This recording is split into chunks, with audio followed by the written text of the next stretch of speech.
A paz do Senhor, amados, um bom dia a todos. Espero que esteja tudo bem com você e com a sua casa. Hoje é o dia 307 da nossa leitura anual. Fique conosco.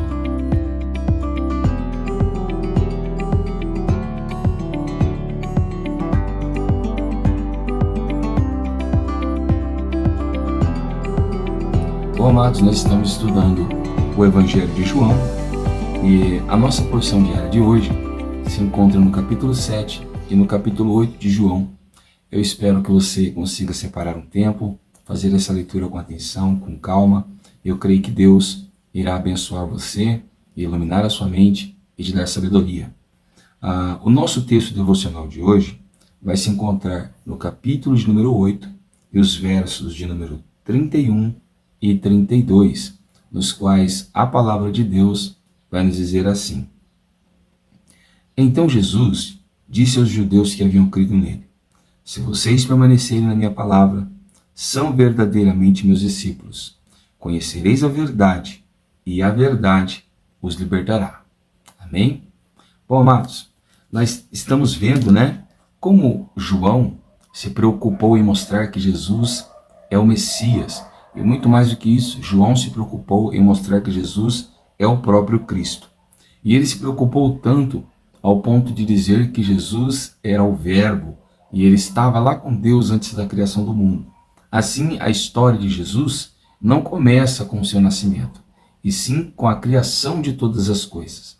Nós vimos também como João o Batista também aponta para Jesus como o Filho de Deus. Como ele também disse para Nicodemos que Nicodemos precisava nascer de novo, E depois ele vai dizer que aquele que crer no Filho tem a vida.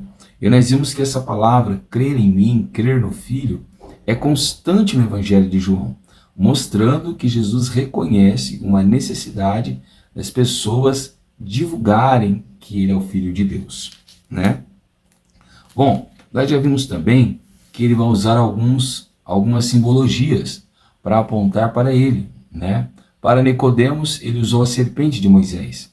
Ele disse que as pessoas precisavam olhar para ele como as pessoas olharam para a serpente que Moisés levantou e crer nele. Para a mulher samaritana, ele disse que ele era uma água, ele tinha uma água que iria saciar a sede dela, Para o homem que estava no tanque de Betesda, ele pede para o homem não olhar para o tanque, mas olhar para ele, porque ele era maior que o tanque, E nós vimos, então, que para aquela multidão que se alimentou dos pães, ele disse: Eu sou o pão. Se vocês crerem em mim, vocês terão vida eterna. Nós vamos ver, então, que a festa dos tabernáculos agora está próxima, é uma festa muito importante para os judeus, que representam aí o tempo, em que o povo viveu em tendas, durante o deserto, aqueles 40 anos que eles ficaram no deserto. Então eles celebravam aí essa festa chamada Festa dos Tabernáculos ou das Barracas, dependendo da tradução da sua Bíblia. E os irmãos de Jesus não acreditavam que ele era o Messias. E eles ficaram: olha, se você quer que o mundo saiba que você é o Filho de Deus, suba agora para Jerusalém, é a sua oportunidade. Quem quer ser conhecido, se faz conhecido, faz com que as pessoas o vejam. E então Jesus vai dizer: o mundo me odeia, porque o mundo tem as suas obras más, E o que Jesus fazia revelava a maldade do mundo.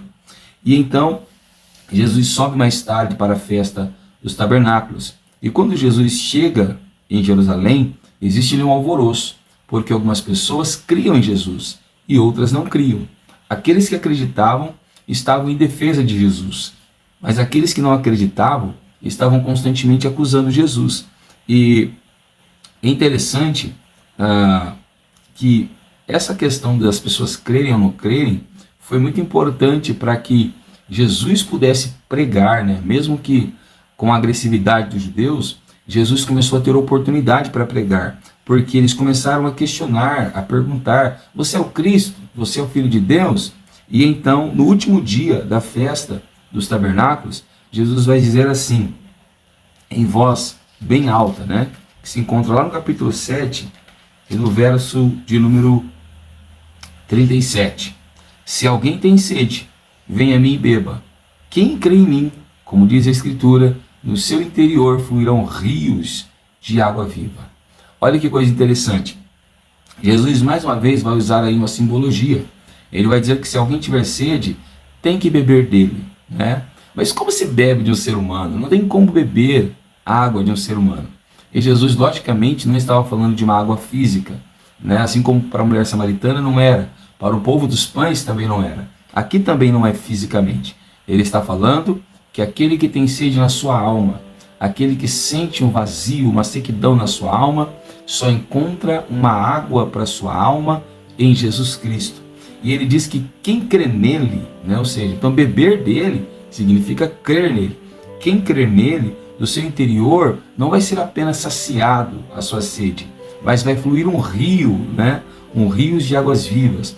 Esse rio, essa água, representa então o Espírito Santo, que viria a todos os homens que crescem depois da morte e da ressurreição de Jesus, né?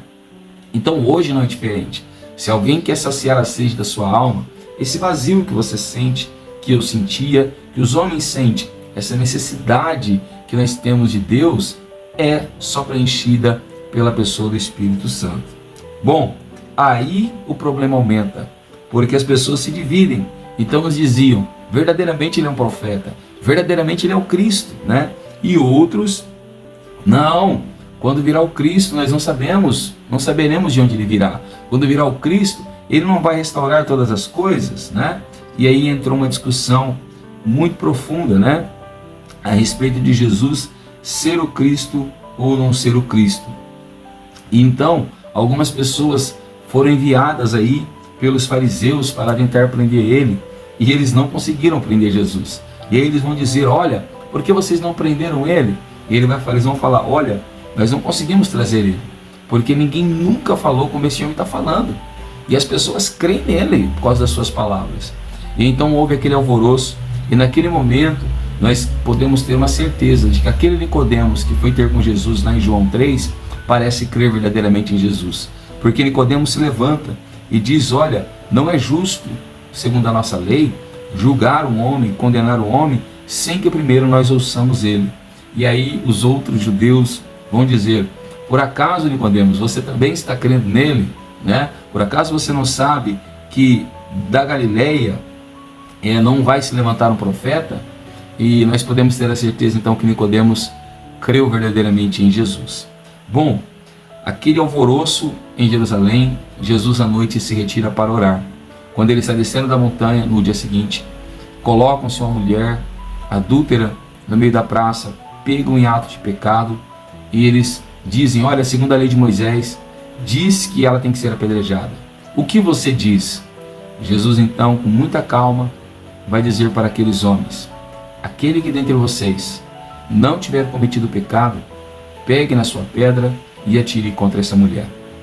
A palavra de Deus vai dizer que eles se sentiram constrangidos, ou seja, eles reconheceram no interior que eles eram pecadores como aquela mulher.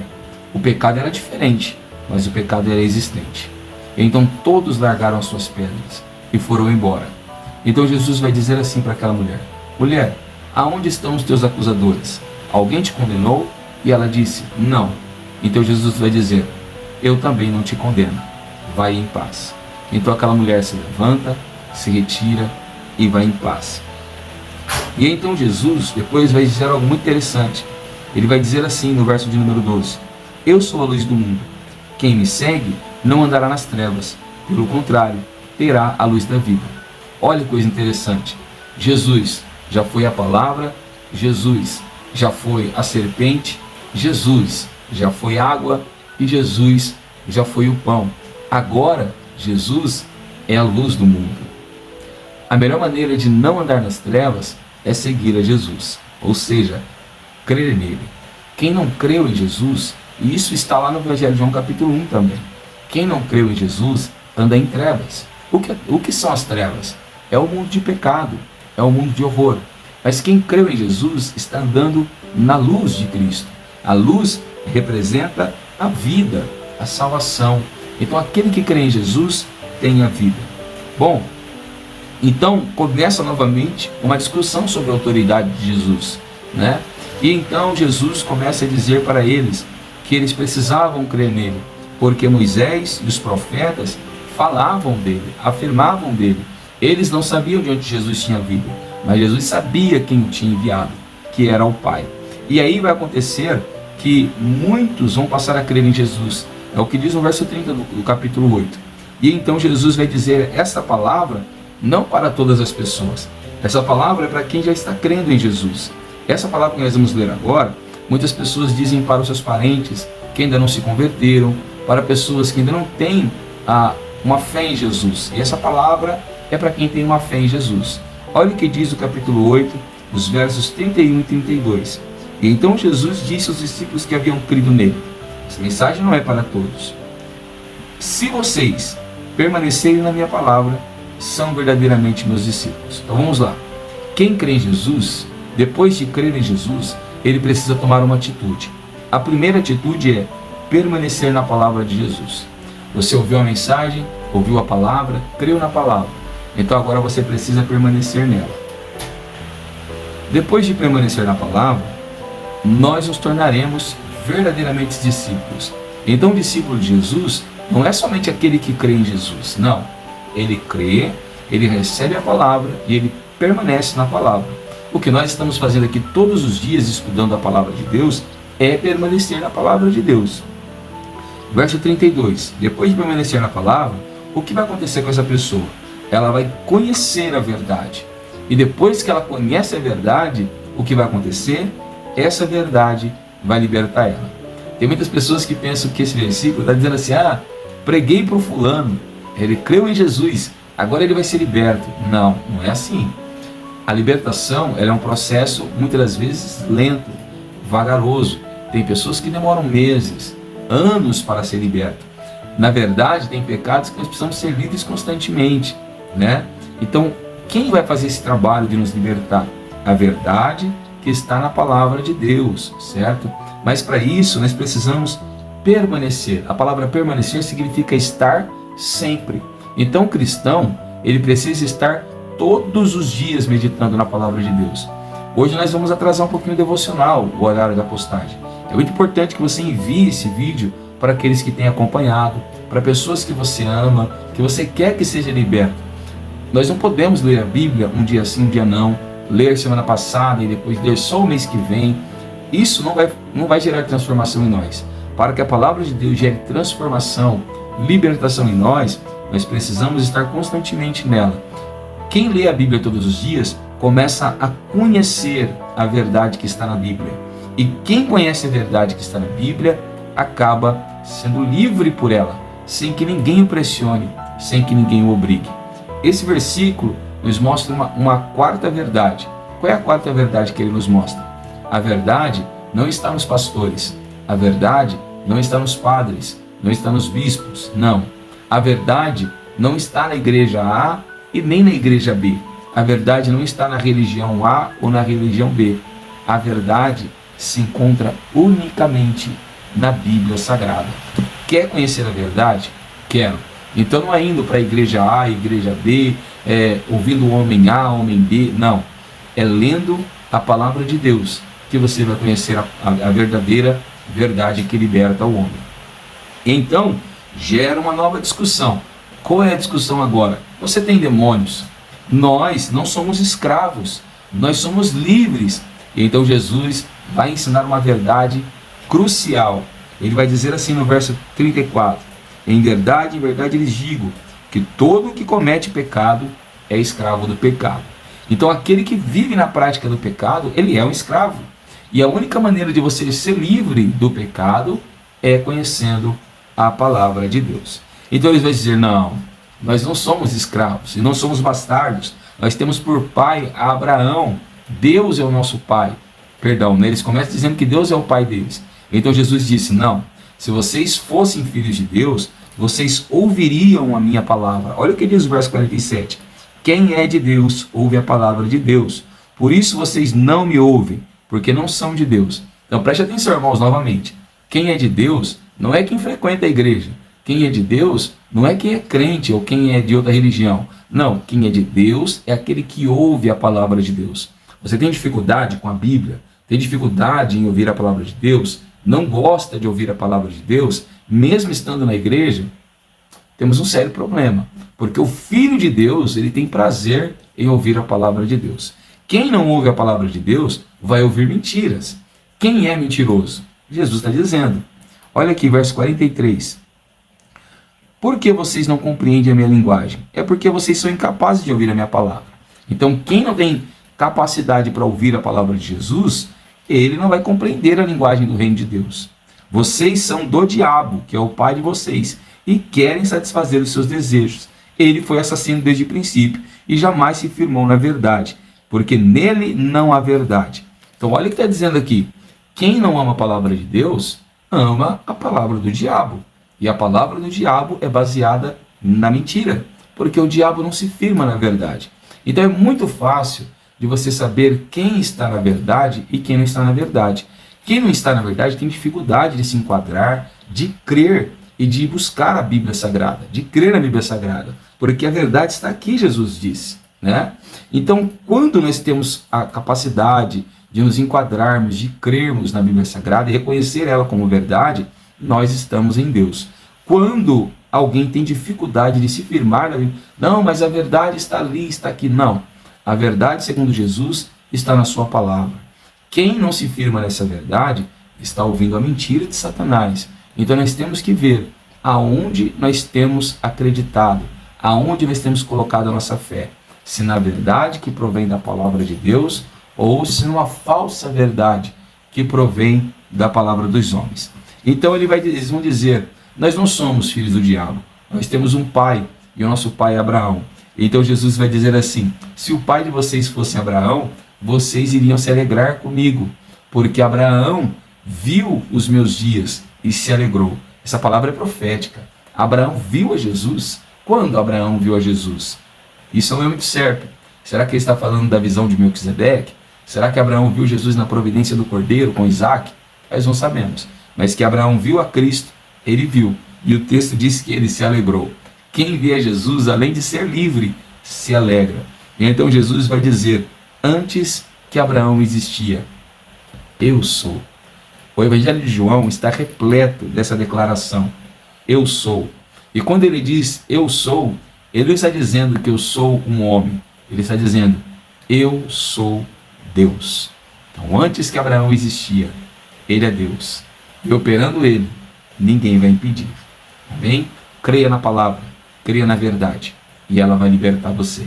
Eu sou o pastor Tiago da Igreja Pentecostal Poder da Palavra. E eu quero orar por você nessa manhã. Abra o seu coração, feche seus olhos e ore ao Senhor comigo neste momento.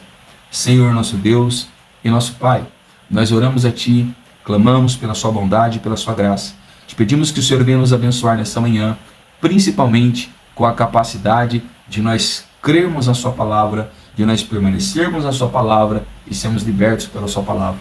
Também queremos Te pedir que o Senhor venha nos abençoar com a dádiva de recebermos o Teu Espírito, que o Teu Espírito sacie a sede da nossa alma, que Ele preencha o vazio do nosso coração e transforme a nossa vida. Que a Tua poderosa mão esteja sobre nós para nos guardar, nos livrar e nos abençoar.